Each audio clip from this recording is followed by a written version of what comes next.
We know it's because they have infection that's not being treated. So, I mean, the answer is there. The thing. This is called science suppression. Yeah. I mean, there may be other things in addition to infection, but infection is the underlying cause. And that, again, has been proven again and again and again. And what happens is, the government dangles these little shiny objects and money and grants. And then you get a group of people who should be looking at, accessing care for infection, excuse me.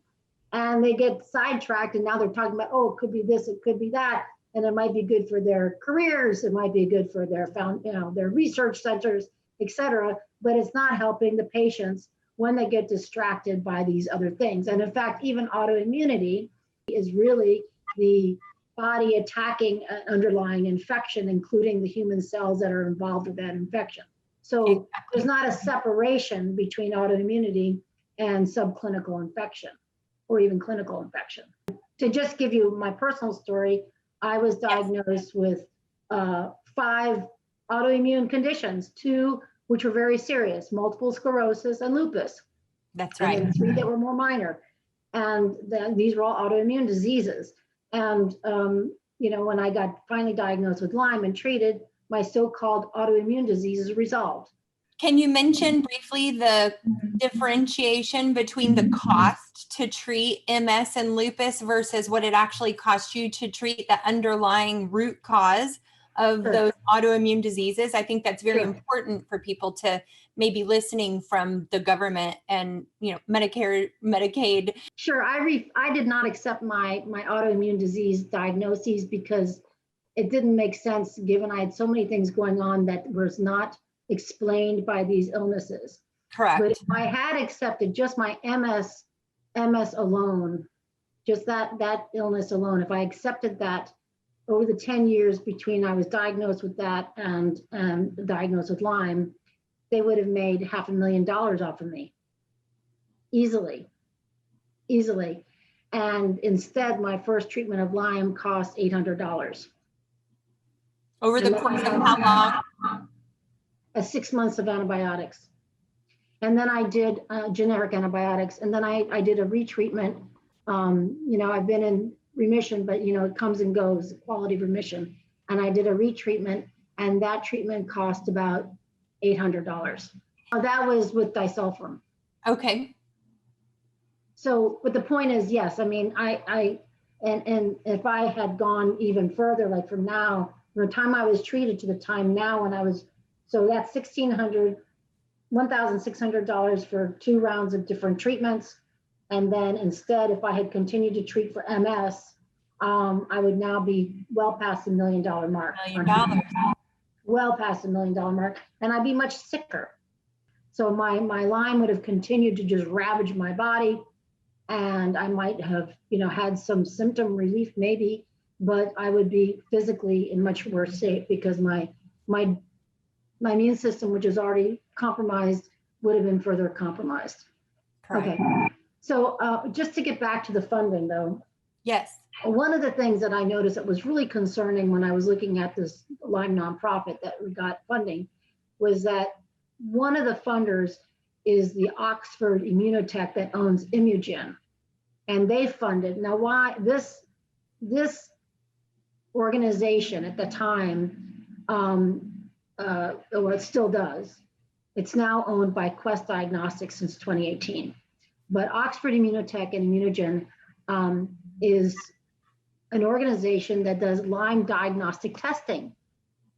So why does a group that's diagnosing an infection, why are they funding research on psychosomatic and psychiatric PTLDS? Deflection. Well, but not only that, why? I mean, why wouldn't they be looking at infection and improving diagnostic? Right. Why are they looking at funding psychiatric reasons for ongoing symptoms? And if you go to their website, you will find that basically they make many statements to discourage Lyme diagnostic testing. They say if you live in a Lyme endemic area, it doesn't mean you have Lyme. They say if you have the following symptoms, that doesn't mean you have Lyme. They basically discourage people from getting tested for Lyme, and they are a Lyme diagnostic testing company. They're not the gold standard, just so everybody can Right, look up right, but who I'm is just the gold saying it doesn't standard. make any sense. You would think it, you know, except that they have ties back to the IDSA guideline authors, you know, at least they did originally. Okay. And so it's all about denial of this chronic, persistent, and very dangerous, potentially fatal illness. Just to, you know, there are many reasons why researchers are taking money on PTLDS, because researchers live off of grants. Right. But when Lyme organizations partner with those researchers and or they accept monies from these government groups and focus on post-treatment Lyme disease syndrome and on quote unquote psychiatric psychosomatic causes for it, they are causing actually a great deal of harm, because they are actually now cooperating with the government's denial and insurance denial of care. Perpetuating the illness. Yes, they actually are creating conditions of harm. So what happens when they support this kind of research, PTLDS and PTLS research? Because it is defined as a medical condition by the CDC and NIH that does not require care. When they fund it, when Lyme nonprofits help fund this, they lend credence to the unproven theory that psychosomatic and psychiatric disorders cause symptoms. Correct. And they are adding to a body of literature on the topic of psychosomatic and psychiatric disorder causation of post-treatment Lyme disease syndrome, instead of adding to infection causality of these complications. They also can be seen as promoting the preferred ideology of the Infectious Disease Society of America against Lyme patients. And the IDSA, as you know, just came out with a new guideline, which is exactly the same and even worse than the 2006 guideline. And so patients, that guideline does not help us at all. And of course, it contradicts our protections under the Affordable Care Act. Federal law. It contradicts it. Okay, so when Lyme nonprofits focus on this type of research, it creates mixed messages that the advocates publicly may say that they recognize persistent infection, but then at the same time, their research is aligned with treatment that is restricted to psychosomatic and psychiatric disorders. MUS, that carrying forward the old dogma. Correct. Yeah. So it's just not a good thing for Lyme nonprofits to be using the terminology and to be funding any research that uses the terminology. Correct. And you know, it's concerning because we now have more and more Lyme nonprofits that think that if they work with government, that they will bring government along to change. But we know that that has not worked to date. And I just want to say, how do we know that it does not work to date? Well, the Tick-Borne Disease Working Group wrote a report to Congress in 2018 in which they used the term post-treatment Lyme disease syndrome multiple times.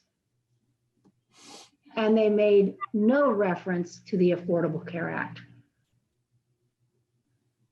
in that document. None. Right. Now, do they make reference to any other federal legislation that affects Lyme patients? Yes, they did. They talked about the American with Disabilities Act. They did not go far enough in talking about it because they said it covered adequately the protections for Lyme patients. but they omitted the Affordable Care Act, completely omitted any language in reference to this federal law and our protections under the law.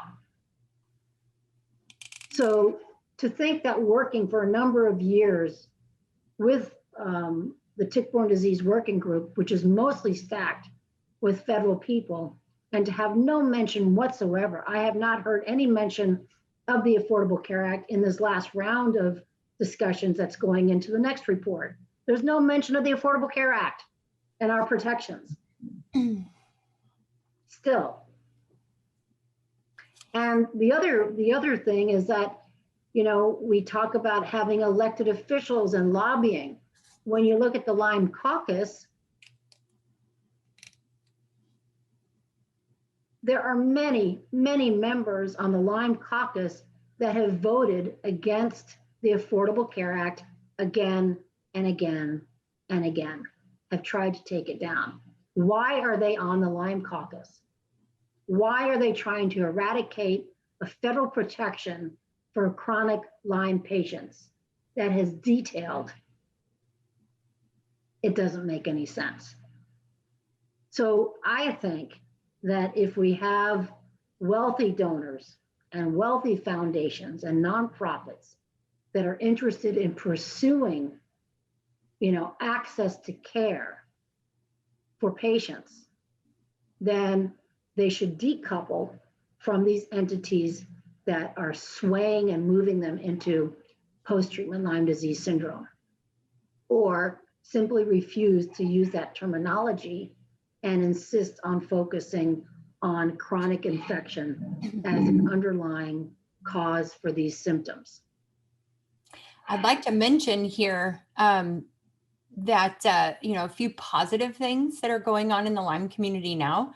For instance, Bay Area Lyme Disease Foundation has done an excellent job taking off all reference on their website for persistent Lyme disease, PTLDS, and they have revamped their entire website. I'm so, so proud to be affiliated with them and partner with them because they have, well, first of all, they're the wealthiest foundation in the United States representing Lyme patients. That's very important because money speaks all the way around. And they have replaced all information and studies hosted on their website mentioning PTLDS and autoimmunity associated with PTLDS with PLD, persistent Lyme disease. So they're getting it, and it's taking hold in the foundational community. I'm a proponent for the studies that are on our website at Texas Lyme Alliance for all studies since 2005 on persistence. This is recognized around the community as the way to go in regard to how to get help for patients, is to recognize these peer-reviewed, validated studies that are scientifically driven and proven to be gold standards in recognizing that PTLDS is a myth and persistence does happen in other diseases, including Lyme disease, borreliosis, relapsing fever, etc. And we have to keep lifting these foundations up that are doing the right thing for patients and representing them and getting them proper access to care, treatment, and diagnostics. I'll also mention that Bay Area Lyme has funded privately over 50 biobanks on Lyme disease. And some of these researchers who go to access this material from them pay for the material to research, but also they donate for free a lot of this material for research when they privately fund in their own grants to researchers. So I want to make the note that there are positive things happening in the Lyme disease community. There is a lot of money that's being asked for with the Center for Lyme Action, but you know, the money is And of course, the Cohens, God bless them, and everybody who is trying to do our best to get money circulating for the increase in infection for Lyme disease, that we have to hold these people accountable, and that their research that this money is going to be going toward is, for instance, the Cohens is a lottery for a diagnostic to be developed, $25 million dedicated toward that. And we're asking with the Center for Lyme Action, $52 million for Lyme disease research. Now, new money is a really great thing, but Jenna, I know you are a big advocate for this. Where is this money going to be going? And so that's why we're advocating for more money so that we have new researchers attracted to the field of Lyme disease and infectious disease, tick-borne illness, that do not carry that old dogma of suppressing science on persistence. And that is where it gets real exciting to be involved in the Lyme disease community right now, in helping along these foundations who are funding studies on persistence, not PTLDS, and continue to partner with building alliances with those who are not suppressing science and who are getting it. Patients are getting better, like my family, by treating persistence. If I'd have given up with 2 to 6 weeks of initial antibiotic care in 2012, I'd still be in bed, bedbound, having seizures. I wouldn't be back in the kitchen and back in the community, contributing to my community and volunteering at schools and in my home. My kids were also at times bedbound, having seizures, not all of them, but one in particular. The other one had been very sick. So my point here is that when we focus on the root cause of illness, we can get better as Lyme patients, just like you did and just like I did, times 5. It's not just me that treated persistent infection, it's my kids too. I was just going to say, though, I think, a lot of the Lyme nonprofits, they talk about improving access to care. Okay. And what I want to emphasize is that we actually have access to care that's federally protected. Thank you. And they need to get that message out. They need to support that. The recent lawsuit with Tory versus 8 different insurance agencies and members of the IDSA guideline authors and those that have been actively denying medical treatment on behalf of insurers. As you know, the 8 insurance companies have settled. That is major. That is major. But the point is that we should be using our access to care framework now, immediately.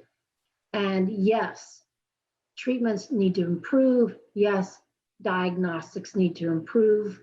But while those improvements are going forward, we need to be able to access the care that is available.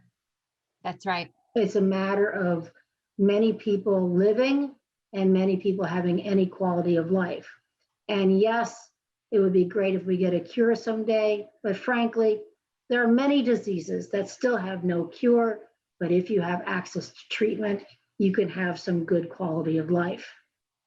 And so let's ensure that access to care is pushed and support for access to care now and immediately is pushed.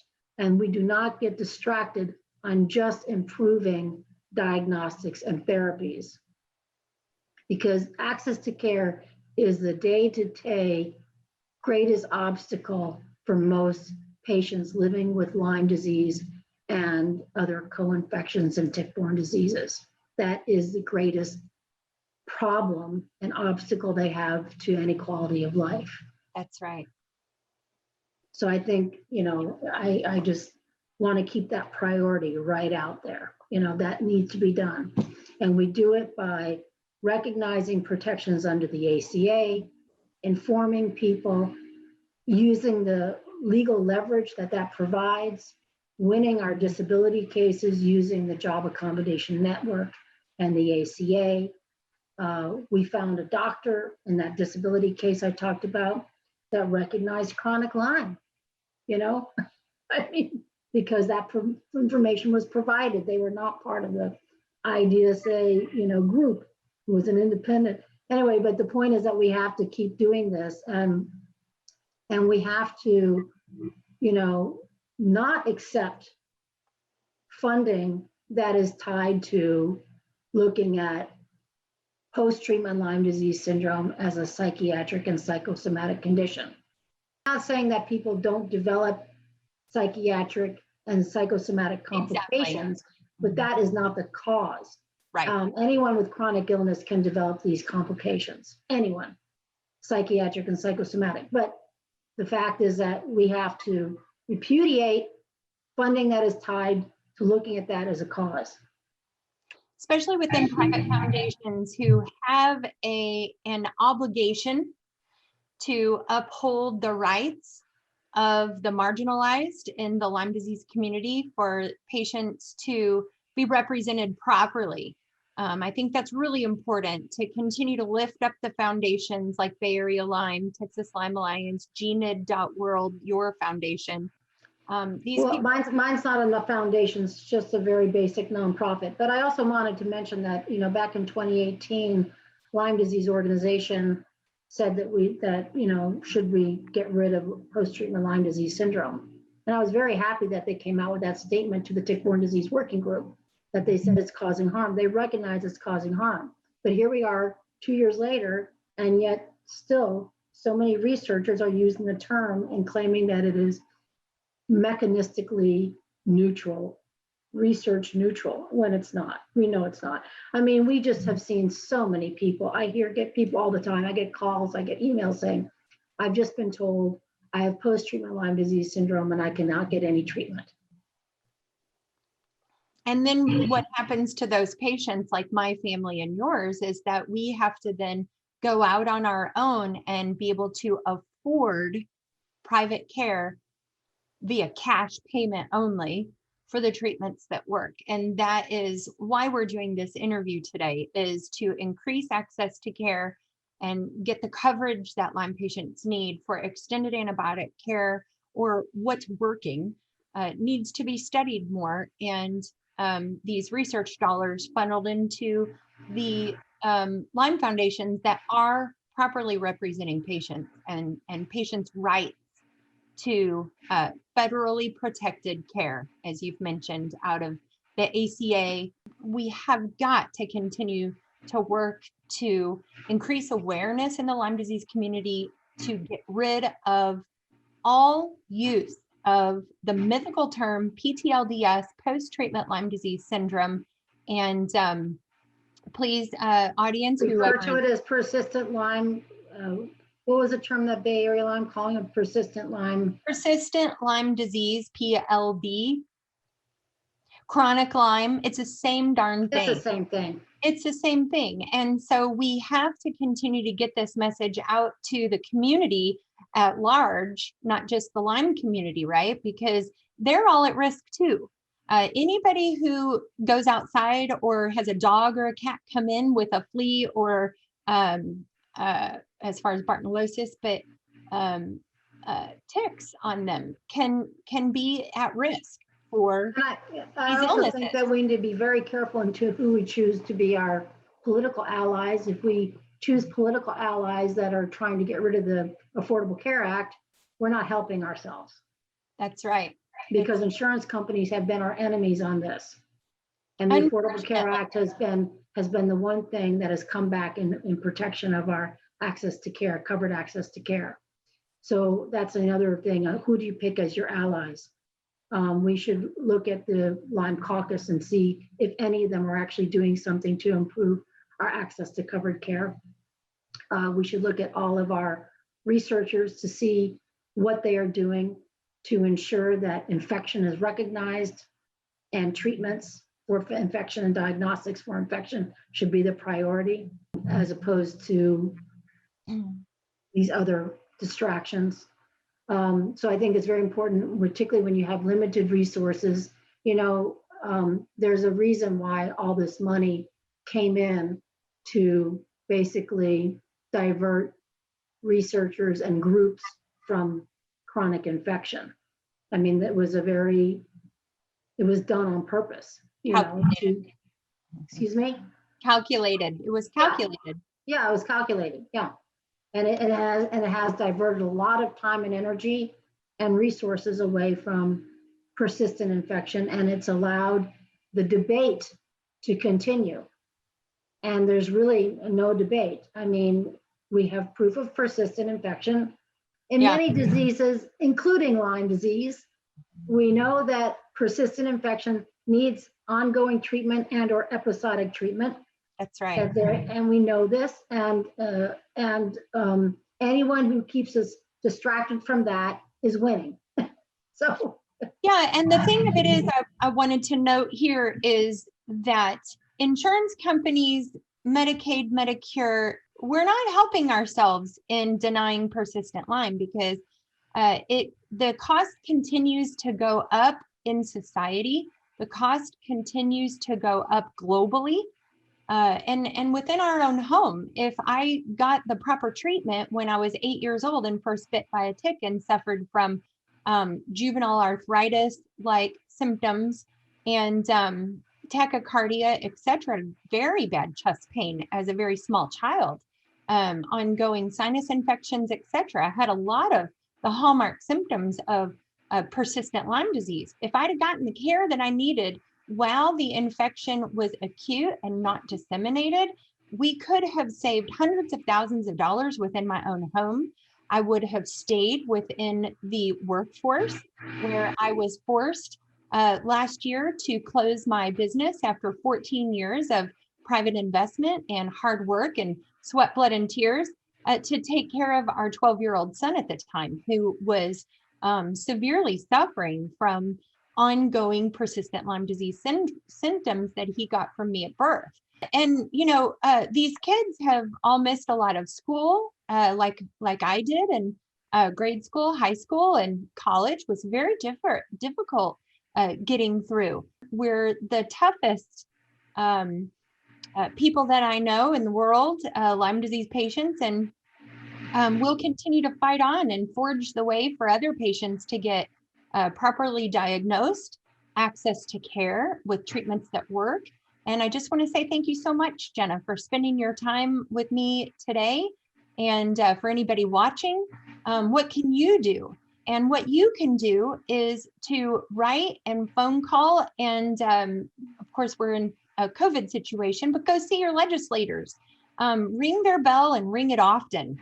Be the squeaky wheel. I encourage everybody to represent yourself in the best way that you can by being loud and making sure that you demand accountability and transparency in these new funds that are being floated around in the government and the private sector for Lyme disease. We will be hosting 2 more interviews with Jenna in January, and those are going to be focused on ACA and the ICD-11 codes. I'm very proud to bring Jenna back for another interview on how she has achieved the Herculean effort, Dr. Ken Liegner says.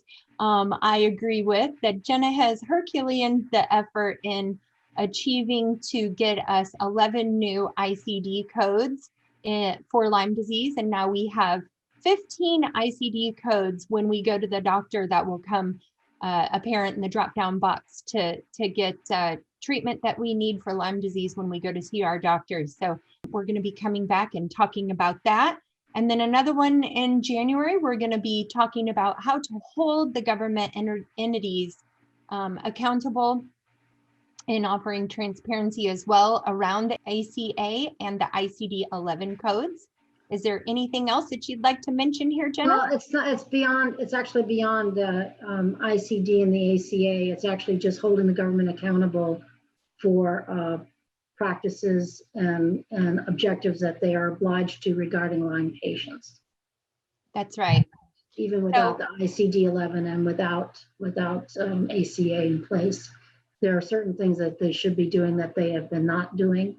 One of my jobs, one of my many areas of responsibility when working as a senior advisor to the U.S. government was to ensure that agency annual plans had hard metrics that met their stated mission statements and stated goals. So that's what I'm talking about there, and how to go about doing that and what should be done.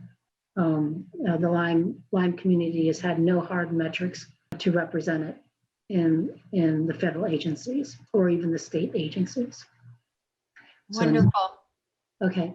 Well, we'll dive a little deeper into those things in January, and want to wish everybody a Merry Christmas and Happy Hanukkah and Happy Holidays. And same to you and your family, Jenna. I so appreciate your time on behalf of the Lyme disease patient community. We're so everly grateful for your hard work and dedication and loyalty to the patients and patients only that you say you represent. You really do. And so I just want to give a big hug to you and your family for your constant, ever-going loyalty and dedication to stay true to your time and efforts to dedicate to this community. We so appreciate you.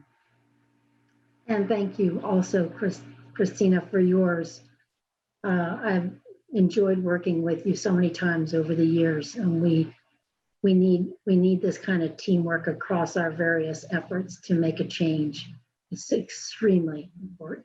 Thank you so much for that. And it's about saving lives. It's not about throwing people under the bus or kicking people in the teeth. It's about access to care and getting people back into the workforce to help the community.